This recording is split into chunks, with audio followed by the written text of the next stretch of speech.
ao avesso, ouço a minha voz, meu silêncio desafino, canto hinos, vejo sombras, vejo luz quando os meus olhos cruzam-se no espelhos e as verdades saltam. Mesmo assim eu vou além, me atravesso, me conheço do outro lado do avesso, lá também estou.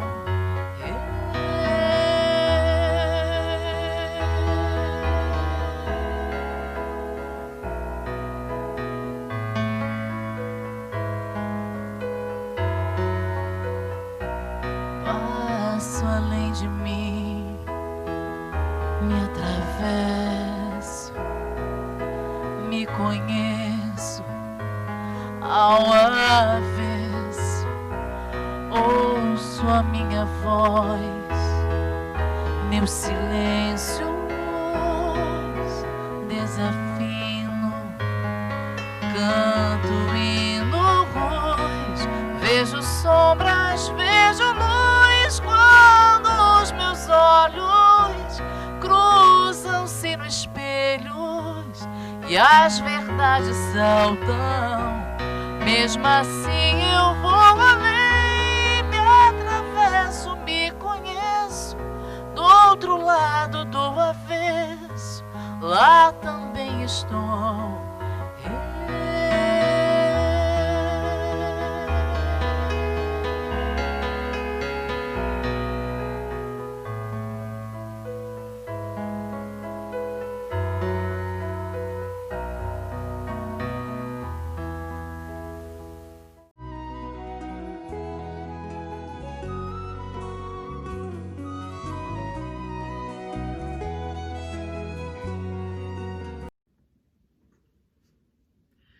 Oi, gente!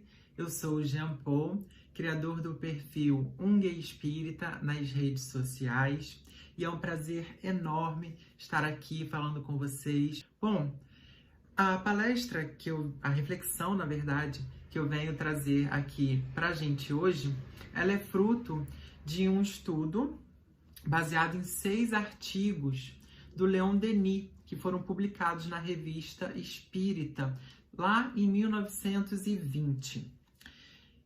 Esses artigos estão compilados aqui nesse livro, que se chama Um Olhar sobre o Tempo Presente. Ele é uma publicação do Centro Espírita Leon Denis, da editora do Centro Espírita Leon Denis, aqui no Rio de Janeiro também. Como eu disse, esses 6 artigos que foram publicados na Revista Espírita pelo Leon Denis, eles aconteceram em 1920. E aí a gente precisa lembrar do contexto histórico que envolvia ali aquele período, que foi logo após a Primeira Guerra Mundial, que aconteceu entre 1914 e 1918. E aí, analisando esse período de guerra, com a situação da França na época, e não só da França, mas de toda a Europa, Leon Denis escreveu esses 6 artigos, falando muito sobre a juventude e sobre toda a situação que acontecia ali por conta desta situação da Primeira Guerra Mundial. A gente precisa lembrar que guerra, ela entra no quesito de flagelo, ou seja, naquilo que causa grandes perdas, aquilo que causa grande destruição.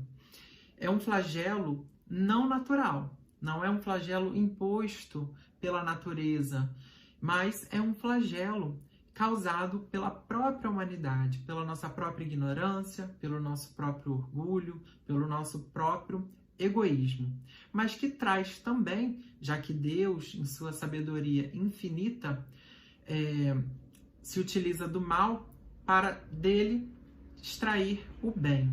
Então, é um momento, uma oportunidade, mesmo que um grande mal, já que causa muitas perdas e perdas de vidas, né?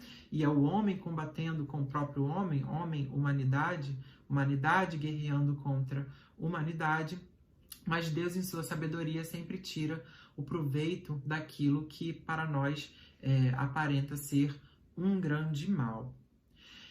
Como todo flagelo, a guerra causou e causa grande destruição. E aí, depois dessa grande destruição, é necessário construir.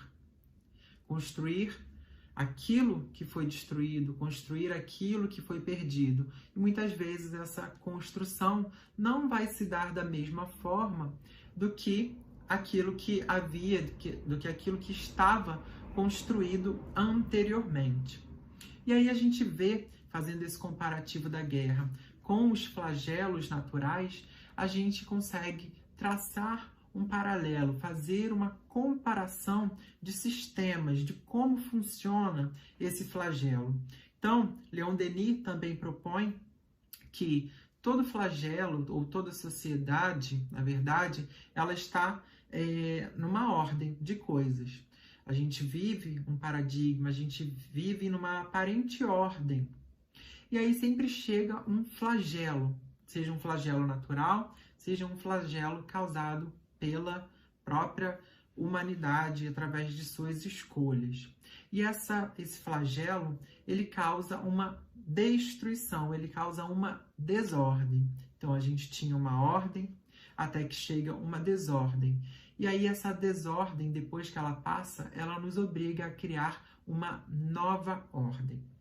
Ora, olhando para o momento atual em que nós estamos passando, hoje, uma pandemia que está atingindo todo o globo terrestre, desse novo coronavírus, causando aí a doença da Covid-19, ceifando já milhares de vidas no Brasil e no mundo, a gente percebe que a gente está passando por este momento de flagelo, esse momento de destruição, ou como propõe Leon Denis, esse momento de desordem. Então, é um chamado, a gente pode dizer, para, depois que passar esse período, a gente construir uma nova ordem. Mas como essa ordem anterior, que agora está sendo destruída, ou estamos no período da desordem, como essa ordem anterior, ela se deu no mundo? E o porquê dessa necessidade de criar uma desordem? Vamos ver, vamos analisar. Bem, nos últimos 20 anos, a nossa humanidade passou por um período de grande revolução, vamos dizer assim, através do advento e principalmente da popularização da internet. Com a popularização dessa internet em todo o globo terrestre, a gente viu os níveis de globalização atingirem, assim, picos muito altos, né? Hoje, eu aqui estou na minha casa gravando um vídeo, uma palestra que pode ser assistida por pessoas em qualquer lugar do mundo. Estará disponível para qualquer pessoa em qualquer lugar do mundo. Isso é um nível nunca antes imaginado na nossa história, na história da humanidade. Porque antigamente, alguns séculos atrás, para que uma pessoa pudesse se comunicar com outra em outro país, ela precisava fazer uma viagem. Muito antes eram viagens de navios. Depois conseguimos ter aí os aviões, então essas viagens diminuíram. Se era no mesmo continente, haviam as viagens de trem. Então, esses níveis de globalização eram muito menores do que são hoje, em que a gente, na nossa casa, pode se comunicar com alguém num outro país. E aí a gente pode influenciar pessoas em outros países, a gente pode mostrar os nossos hábitos, a nossa cultura para pessoas de outros países. E tudo isso faz com que haja um multiculturalismo, faça com que haja uma miscelânea, uma mistura dos hábitos, no modo de pensar, no modo de agir. E esta globalização acabou propiciando, então, uma certa uniformidade. E aí vamos colocar entre aspas, porque a gente sabe que existe bastante diversidade no mundo, né? Mas a gente tem uma uniformidade, entre aspas, no nosso fazer econômico, na estrutura social, de modo geral, no mundo inteiro, que é dividida, então, em classes sociais. Nós temos estratificações sociais. De modo geral e bem amplo, a gente pode dizer que nós temos dois grandes grupos de classes sociais. O primeiro grande grupo são os dos detentores do capital, ou seja, aquele grupo que detém grandes riquezas, aquele grupo que detém um poder econômico muito grande, muito além daquilo que a gente imagina, nós, réis mortais, vamos dizer assim, que a gente imagina. A gente está falando de fortunas aí na casa dos bilhões, trilhões de dólares. Então, esse é o primeiro grande grupo, o dos detentores do capital. O segundo grande grupo é aqueles que detêm a mão de obra. E esse grupo, ele ainda é subdividido em diversos outros níveis, porque nós temos diferenças sociais aí muito grandes, mesmo nesse segundo grande grupo, do qual a maioria de nós faz parte, eu diria que todos nós fazemos parte, que é o dos detentores da mão de obra. Então, a gente pega a nossa mão de obra, o nosso conhecimento, a nossa força de trabalho e vende para esse outro primeiro grande grupo, que são os dos detentores do capital. Essa relação, entretanto, desses dois grandes grupos, ela é uma relação exploratória.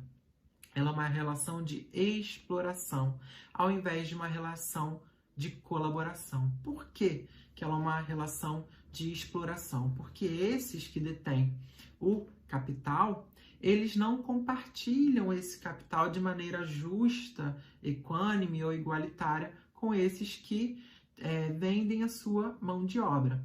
E esses daqui, esse primeiro grande grupo dos detentores do capital, eles querem sempre mais, eles querem, claro, acumular, multiplicar o seu capital ao invés de dividi-lo. E por isso exploram esses que não têm esse capital, não têm esse poder econômico, não têm esse poder de influência, esse poder político e acabam vendendo a sua mão de obra e aceitando para que consigam subsistir, para que consigam sobreviver, né? Bom, essa relação, por ser exploratória, ela acaba gerando, então, injustiças e diferenças sociais. O que será que Kardec perguntou, então, aos espíritos sobre essa questão de injustiças e diferenças sociais? Lá na questão 806 do livro dos Espíritos, tá aqui, e eu vou ler na íntegra para vocês, Kardec pergunta assim: é lei da natureza a desigualdade das condições sociais? E a resposta é bem clara: não. É obra do homem e não de Deus. Ou seja, esses dois grandes grupos e essa relação que esses dois grandes grupos mantêm, ela é obra do homem, ela é uma convenção humana e não uma regra, uma obra de Deus. Kardec prossegue perguntando, já que é uma obra humana, algum dia essa desigualdade desaparecerá? E os espíritos respondem, eternas, somente as leis de Deus o são. Não vês que dia a dia ela gradualmente se apaga? Desaparecerá quando o egoísmo e o orgulho deixarem de predominar. Restará apenas a desigualdade do merecimento.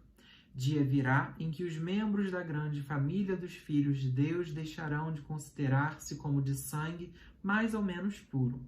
Só o espírito é mais ou menos puro, e isso não depende da posição social. Então a gente claramente percebe que os espíritos dizem que essas diferenças sociais e essas desigualdades são obra da humanidade e que acontecem por conta do nosso orgulho e por conta do nosso egoísmo. Mas eles dizem algo também interessante aqui, ó. Não vês que dia a dia ela gradualmente se apaga? Então a gente lembra que esse livro foi publicado pela primeira vez em 1857, século XIX. A gente já está no século XXI, já se passaram 2 séculos, quase 2 séculos, né? E aí a gente pensa, né? Poxa, já se passaram quase 2 séculos e a gente ainda vê desigualdade social. E a gente vê que essa desigualdade social parece que não está diminuindo. O olhar, a percepção que a gente tem é de que não está diminuindo, principalmente agora, nesse momento de pandemia, em que a gente está vendo assim ser esfregado na nossa cara essas desigualdades sociais, seja no acesso aos produtos de higiene, seja no acesso à alimentação, seja no acesso à moradia confortável para que as pessoas possam fazer o isolamento social, seja no acesso à educação, já que muitos não conseguem estudar porque não têm acesso à internet, não têm acesso à tecnologia. Então, o que a gente percebe é diferente do que os espíritos estão dizendo aqui, né? Parece que essas desigualdades sociais estão exacerbadas. Mas aí a gente precisa lembrar do contexto histórico em que isso aqui foi escrito. Então, a França havia passado, no finalzinho do século XVIII para o século XIX, início do século XIX, pela Revolução Francesa, que é o período em que as diferenças sociais na França estavam assim exorbitantes. Pessoas morriam de fome, pessoas estavam abaixo da linha da miséria. E aí teve uma revolução na França que aconteceu para que essas injustiças fossem sanadas, fossem revistas, o povo pudesse comer, se alimentar e se sustentar.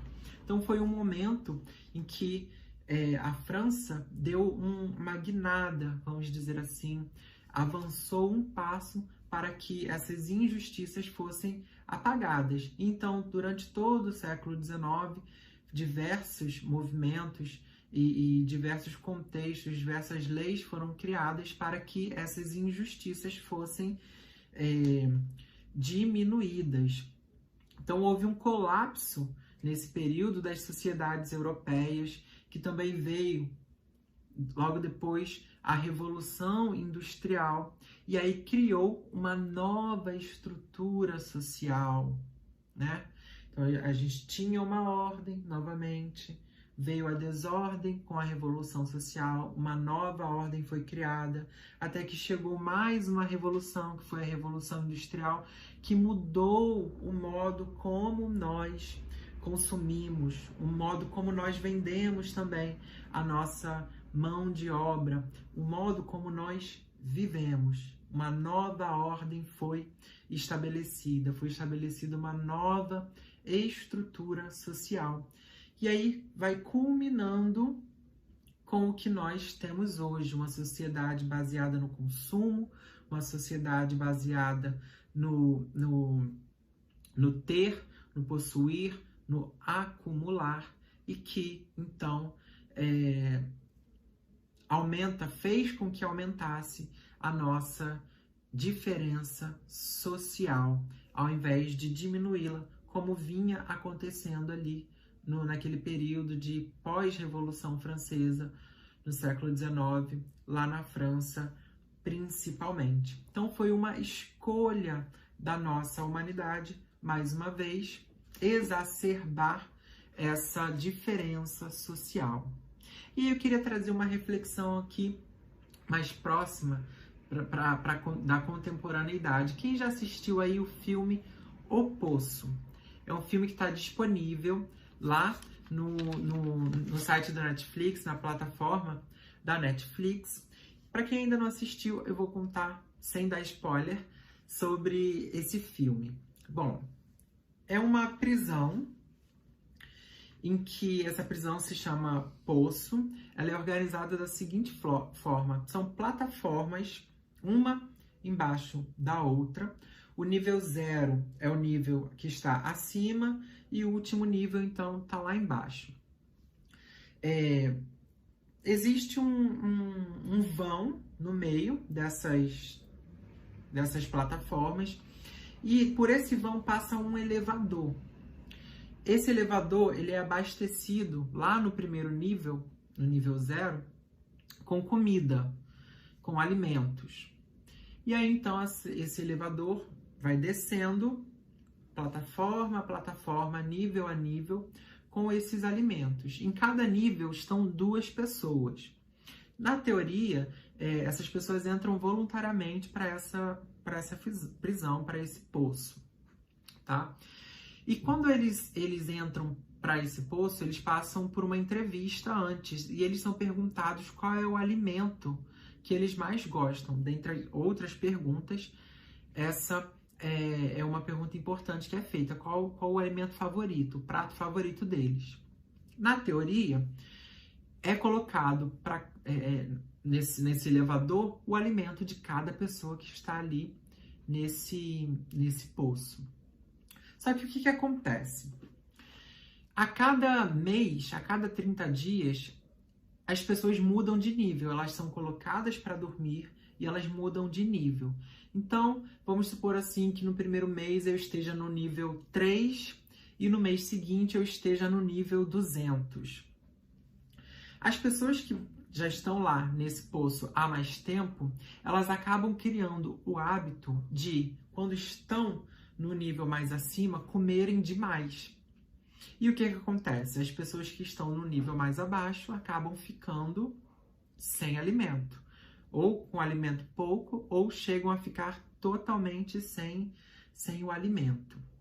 O que isso nos faz pensar, né? Existe uma das personagens que diz que este problema da alimentação seria resolvível se eles praticassem a solidariedade espontânea. Ou seja, se cada um pensasse no outro, pode ser que os alimentos colocados na plataforma fossem suficientes para chegar até o último nível, o nível mais baixo. Se cada um, obviamente, comesse aquilo que fosse suficiente, ou se cada um comesse apenas o seu prato favorito, achasse ali no meio daquele banquete somente o seu prato favorito. Mas não é o que acontece.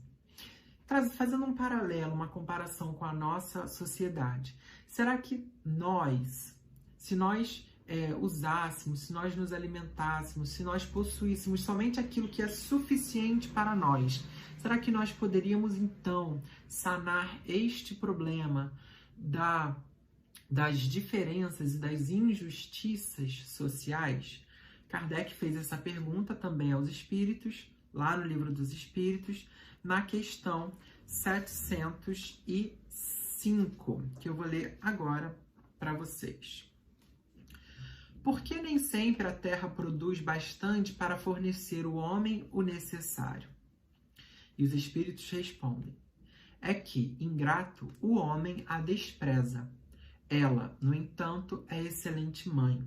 Muitas vezes também ele acusa a natureza do que só é resultado da sua imperícia ou da sua imprevidência. A terra produziria sempre o necessário se com o necessário soubesse o homem contentar-se. Se o que ela produz não lhe basta a todas as necessidades, é que ele emprega no supérfluo o que poderia ser aplicado no necessário. E aí ele continua aqui a resposta, mas eu cheguei no ponto onde eu queria. Com a Revolução Industrial, que a gente estava falando agora há pouco, o homem criou novas necessidades, a humanidade criou novas necessidades. Necessidades que estão na categoria do supérfluo, que estão além daquilo que é realmente necessário para a sua sobrevivência, aquilo que é suficiente para a sua sobrevivência. E aí a gente acaba aumentando, então, essas diferenças sociais e aquilo que a Terra produz acaba não sendo suficiente para sanar as necessidades de todos. Na questão 707, Kardec ainda pergunta assim, ó: é frequente a certos indivíduos faltarem os meios de subsistência, ainda quando os cerca a abundância. A que se deve atribuir isso? Ao egoísmo dos homens, que nem sempre fazem o que lhes cumpre. Depois, e as mais das vezes, devem-no a si mesmos. Buscai e achareis estas palavras. Buscai e achareis. Estas palavras não querem dizer que, para achar o que deseje, basta que o homem olhe para a terra, mas que lhe é preciso procurá-lo, não com indolência, e sim com ardor e perseverança, sem desanimar ante os obstáculos, que muito a miúde são simples meios de que se utiliza a providência para lhe experimentar a constância, a paciência e a firmeza. Então aqui a gente vê, né, que Kardec reconhece que muitas pessoas não têm nem aquilo que é suficiente, que é necessário para a sua subsistência, e que ao redor dela elas têm pessoas vivendo em abundância. E os espíritos respondem que isso se dá, mais uma vez, por conta do egoísmo dos homens que não fazem o que lhes cumpre. E o que lhes cumpre é aquilo que a personagem do filme O Poço fala: a solidariedade espontânea, ou seja, agir dentro da lei de justiça, amor e caridade, que é a máxima moral do Cristo. Amar, fazer aos outros aquilo que gostaríamos que nos fosse feito. E aí a gente se esquece, então, dessa solidariedade espontânea, fica somente com o nosso egoísmo, com o nosso acúmulo, o nosso modo de vida, de querer sempre mais e mais, possuir mais e mais, criar necessidades que são supérfluas, enquanto tem outros que não têm nem com o que se alimentar. Mas será, então, que somente essa solidariedade seria suficiente para acabar com essas justiças, com essas injustiças, aliás, sociais, com essas diferenças, essas desigualdades sociais? Kardec pergunta lá na questão 811 do Livro dos Espíritos. Será possível e já terá existido a igualdade absoluta das riquezas? Ou seja, será que é possível que, se a gente viver simplesmente com aquilo que nos é suficiente, se a gente dividir igualmente as porções que a gente se alimenta? Porque no filme, essa personagem, ela propõe que eles façam pratos iguais. A plataforma chega no nível em que ela está e ela divide porções iguais e pede que esse hábito se perpetue com as pessoas que estão nos níveis mais abaixo. Então, será que se a gente dividir tudo irmãmente, tudo igualmente, a gente consegue acabar com essas injustiças, com essas desigualdades sociais? E os espíritos respondem: não, nem é possível. A isso se opõe a diversidade das faculdades e dos caracteres. Por que então que os espíritos respondem dessa forma, que não é possível dividir igualmente as riquezas da terra? E a resposta é simples e eles nos dizem: porque nós temos necessidades diferentes, nós somos seres individuais, nós temos faculdades individuais, ou seja, potências individuais, nós temos características diversas, cada um tem a sua necessidade. Por isso que eles dizem: se cada um vivesse daquilo que é necessário para a sua existência, aí sim nós teríamos uma divisão mais justa, não igualitária, mais justa das riquezas da terra. A gente precisa entender que existe uma grande diferença entre igualdade e equidade.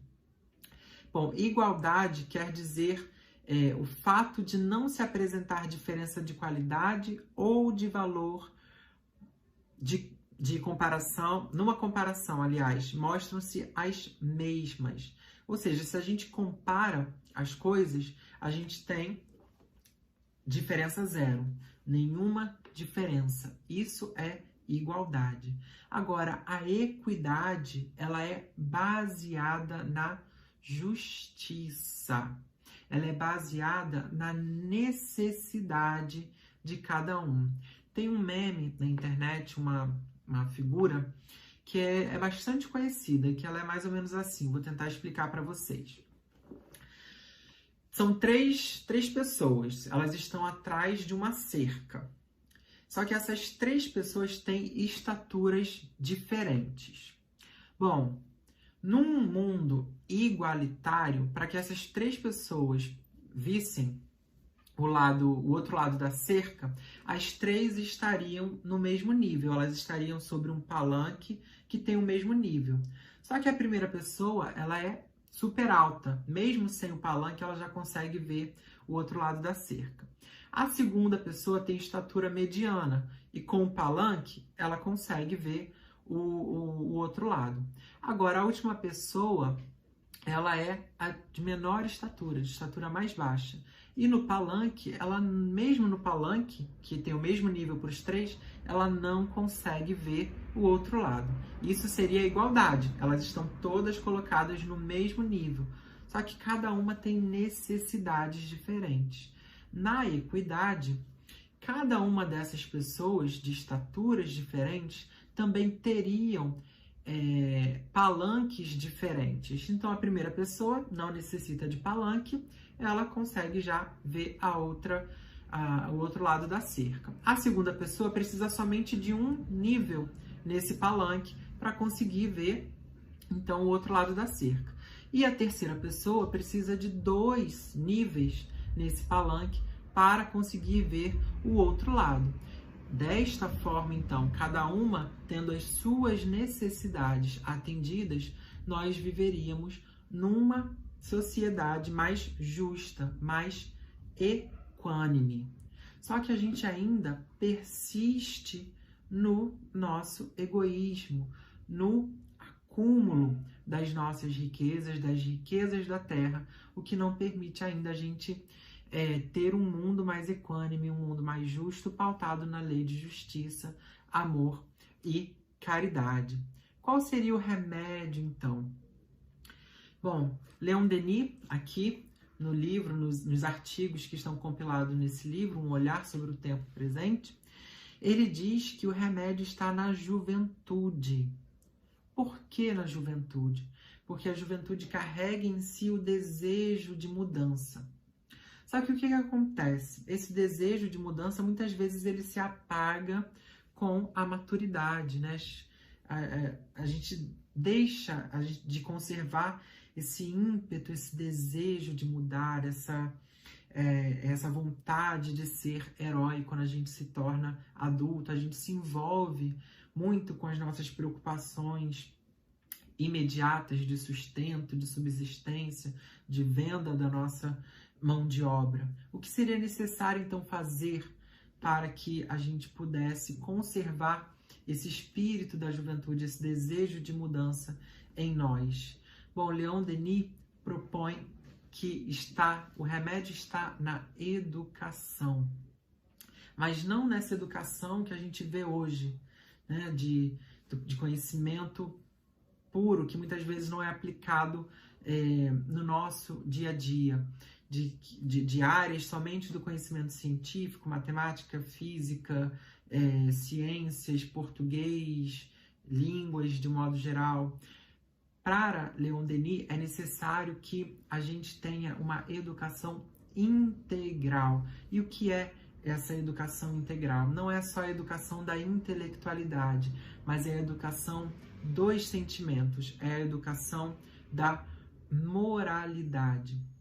E é nisso que ele pauta o seu remédio, então, para a nossa sociedade. Porque através de uma educação dos sentimentos, através de uma educação que leve em conta o ser humano como um todo, não só o seu aspecto intelectual, mas o seu aspecto interior também, a gente poderia, aos poucos, com o avançar das gerações, ir mudando os nossos paradigmas, os nossos comportamentos, para que a gente construísse uma sociedade mais justa.